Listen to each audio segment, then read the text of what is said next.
खबर फतेहपुर से है, जहां पर विकास खंड तेलियानी में किसान मेला व कृषक संगोष्ठी का आयोजन किया गया। कार्यक्रम का शुभारंभ ब्लॉक प्रमुख तेलियानी प्रतिनिधि अभिषेक त्रिवेदी ने फीता काट कर किया। वहीं कृषकों द्वारा अपने उत्पादों के लगाए गए स्टॉलों का अवलोकन किया गया। कार्यक्रम में कृषि अधिकारियों द्वारा किसान सम्मान निधि योजना, कृषि यंत्रों के बारे में किसानों को अवगत कराया गया। कृषि विज्ञान केंद्र थरियाओं के कृषि वैज्ञानिक डॉक्टर जितेंद्र सिंह ने कृषकों को मृदा स्वास्थ्य, प्राकृतिक खेती, जैविक खेती व FPO के बारे में जानकारी दी। उन्होंने कहा कि किसान FPO से जुड़कर सरकार के विभिन्न जन कल्याणकारी योजनाओं को लाभ ले सकेंगे। रबी सीजन में गेहूं की विभिन्न प्रजातियों का बीज उन्नतशील उपलब्ध कराया गया है बीज भंडारों पर, और ज़्यादातर किसान हमारे यहाँ से चीज़ ले भी गए हैं। और जैसे DBW कर्ण वंदना है, DBW 303 है सॉरी, और PBW 343 है। इस पर जो है 50% सरकार के द्वारा अनुदान भी दिया जा रहा है। और इसके साथ साथ हमारे यहाँ चने का भी बीज उपलब्ध हुआ था, जो कि किसान उसको ले गए हैं समय अनुसार। उस पर भी हमारे विभाग के द्वारा 50% अनुदान दिया जा रहा है। और इसी क्रम में राई और सरसों का बीज भी, उस पर भी 50% अनुदान दिया है, विभिन्न प्रजातियों का उपलब्ध है। और इसी क्रम में मसूर और मटर का बीज जो भी किसान ले गए हैं, उस पर भी 50% सरकार द्वारा जो है अनुदान दिया जा रहा है DBT के माध्यम से। और आज जो है यहाँ ब्लॉक स्तरीय कृषक सुदृढ़ीकरण योजना, कृषक योजना के अंतर्गत जो है रबी गोष्ठी का आयोजन किया गया, जिसमें कृषि विभाग व समस्त एलाइड विभागों के द्वारा स्टॉल लगाए गए तथा अपनी विभागीय योजनाओं के बारे में, उनके सफल क्रियान्वयन के बारे में बताया गया। और कृषकों से किस हम सुझाव देना चाहेंगे कि जो सरकार द्वारा तमाम कल्याणकारी योजनाएँ चलाई जा रही हैं, जैसे कृषि यंत्रीकरण है, और जो है पेस्टिसाइड इंसेक्टिसाइड के क्षेत्र में भी 50% अनुदान दिया जा रहा है। कृषि यंत्रों पर भी पहले आओ पहले पाओ के अनुसार अभी हमारा कृषि यंत्रीकरण में कल से टोकन की बुकिंग भी शुरू हो रही है। तो किसानों से अनुरोध है कि हम लोगों की गोष्ठी और जो है ग्राम पंचायतों में भी किसान पाठशालाएं कराने का उद्देश्य यही है कि ज़्यादा से ज़्यादा जानकारी किसानों तक पहुँचे, जिससे ज़्यादा से ज़्यादा वो लाभ जो है ले सकें। क्या नाम है आपका? हमारा डॉक्टर अभिषेक गौतम है, प्रभारी राजकीय कृषि बीज भंडार तेलियानी।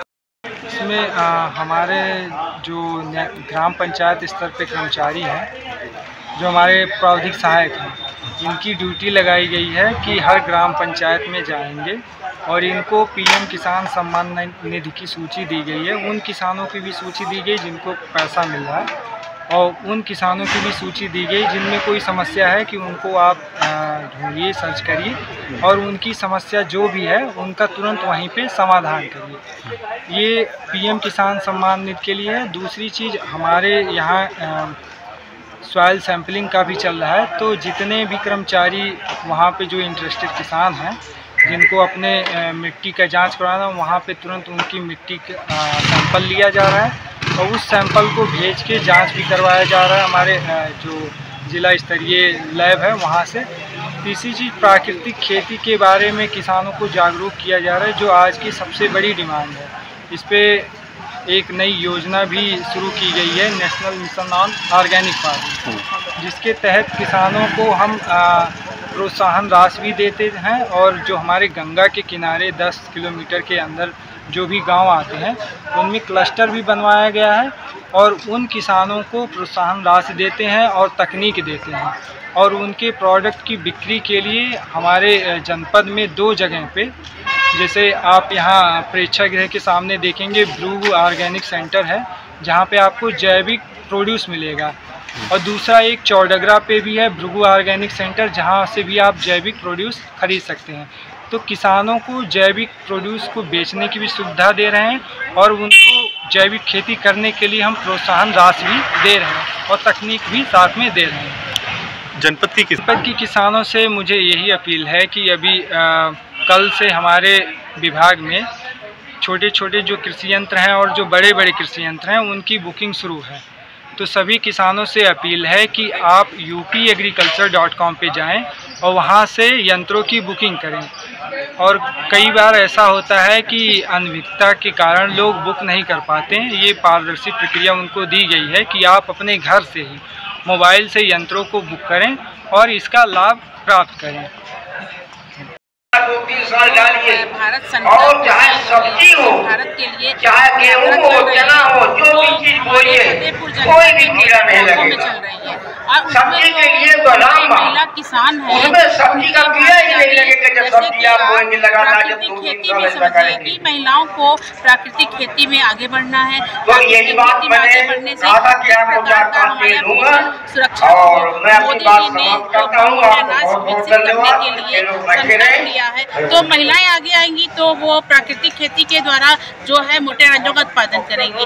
अब मोटे अनाजों का उत्पादन आज भारतवर्ष में इससे जरूरत पड़ गई क्योंकि कुपोषण बहुत आगे बढ़ता गया। कुपोषण क्योंकि आज जो 20-25 साल पहले की हमारी थाली थी वो हर तरीके से मोटे अनाज से जो लुप्त हो गई और मोटे अनाजों में जो अति सूक्ष्म पोषकीय तत्व होते हैं, खनिज और विटामिन वो मोटे अनाजों में मिलते हैं। जैसे selenium, calcium, phosphorus, potassium, chromium, इन सब की आवश्यकता बहुत होती है। पहले देखिए कोई भी व्यक्ति ज्यादा कैंसर का, मधुमेह का और ब्लड प्रेशर का शिकार नहीं होता था। आज जो है हर तीसरा व्यक्ति इन तीनों चीजों का शिकार है। हमारे शरीर में जो भी टॉक्सिक होते हैं उनको मतलब में बराबर निकालते रहते हैं। तो अधिक से अधिक हमारी महिलाएं जब इसमें रोल में आती हैं तो अपने परिवार के लिए मोटे अनाज से बनी हुई व्यंजन को ले आती हैं। क्योंकि अब देखिए हमारा पुराना जो कंसेप्ट चला गया है, मोटे अनाज से सिर्फ हमको रोटी नहीं बनानी है।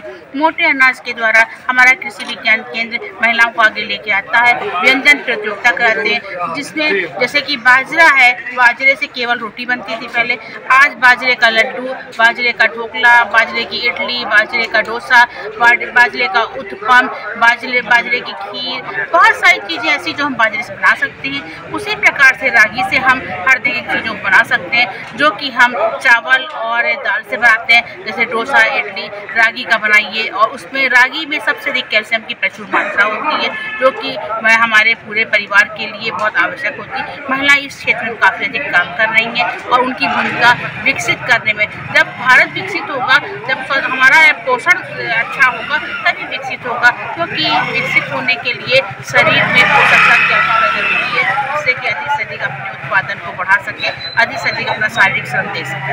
Thank you. यात्रा का कार्यक्रम हर विकास खंड में और ग्राम स्तर पर चल रहा है। बोने के बाद ये आपको निश्चित होगा कृषि विकास की समस्या है अच्छी जमीन कौन नहीं कि आपको बात करते हैं टिकाऊ खेती। लोग टिकाऊ खेती कैसे करें, जो कि आज बाबा भी कर रहा है और आगे नाती भी करता रहे। तो खेती की मजबूत करने की विधा पर, वृद्धिकरण की विधा पर, सघनीकरण की विधा पर इस पर बात कर रहे हैं। दूसरा मृदा स्वास्थ्य पे बात हो रही क्योंकि हर जनपद में सबसे ज्यादा चिंतनीय और चिंताजनक स्थिति है मृदा का स्वास्थ्य। विशेषतः धान और गेहूँ का जो फसल की खेती है वो बहुत ही धीरे धीरे बीमार हो रही है, कमजोर हो रही है। उसको संतुलित करने के लिए, स्वस्थ करने के लिए हम लोग जागरूक कर रहे हैं, किसानों को समझ में भी आ रहा है। दूसरा ये है कि जो बुआई जैसे गेहूँ की बात करें तो छिटकवा बुआई जनपद में बहुत हो रही है, जिससे बीज और उर्वरक का दुरुपयोग हो रहा है और लागत खेती की बढ़ रही है, घट रहा है। इसलिए हम लोग इस पर बात करते हैं किसान भाइयों से कि आप लोग लाइन से बोएं, ट्रैक्टर वाले सीड खरीद करके और उसको किराए पर चलाएं, जिससे कि उर्वरक बीज की बचत हो और मृदा स्वास्थ्य भी आपका ठीक हो। किसान में भी वैज्ञानिक विधा पर बात करते हैं कि जो भी धनराशि है कृषि तकनीकी खेती करने पर लगाया जाए, जिससे कि किसानी की लागत कम हो और आपकी आय बढ़े। तो इन बात को जागरूक कर रहे हैं और किसान भाई बहुत ही अच्छी तरह से प्राकृतिक खेती पर भी आपकी बातें आ रही हैं। यहाँ पर किसान भाई कर सकते हैं ब्लॉक में सरकार नाइट्रोजन आपको बिना दिए हुए मिल जाता है। फसल चक्र में भी हम लोग गांठें होती हैं और उसमें बैक्टीरिया काम करता है तो नाइट्रोजन हो जाती है, गांठें पड़ जाती हैं और वो कटाई के बाद गांठें खेत में ही रह जाती हैं। जिस समय पानी बरसता है और पानी बरसने के बाद वो गल जाती है, गल जाने पर आपके खेत को भी नाइट्रोजन अधिक प्राप्त होती है और स्वस्थ उत्पादन हो। इसलिए फतेहपुर से पंकज पटेल की रिपोर्ट, TV1 इंडिया न्यूज।